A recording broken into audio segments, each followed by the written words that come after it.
What's your take on the resilience in a U.S. market that should have been brought down by these higher rates, akin to what we've seen in the U.K.? Right. It's the difference between variable and fixed rates. Most of the world relies on variable mortgage rates.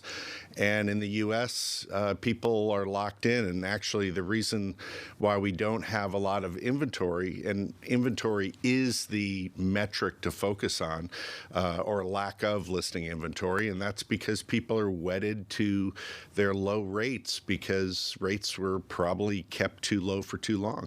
There is a study that I was looking at. U.S. homeowners are nearly twice as willing to sell if their mortgage rate is 5% or higher.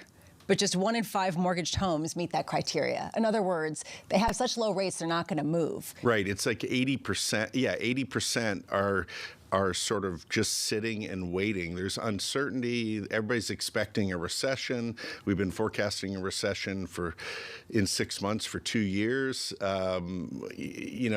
People are just sitting. When consumers are uncertain, they sit. They wait.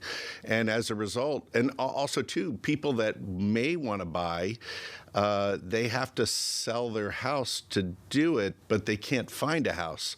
So they're stuck. Inventory is extremely low across, most of the markets that we cover. Could you give us a sense, a historical precedent of the last time the inventory was so low, basically the number of homes on the market that you could potentially buy? There hasn't been. The inventory now, for example, in Florida is 60% below pre-pandemic levels.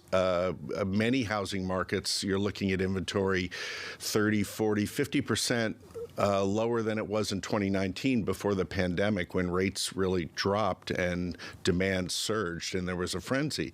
I'm not sure people realize how extensive the obliteration of listing inventory was during the pandemic with rates being so low.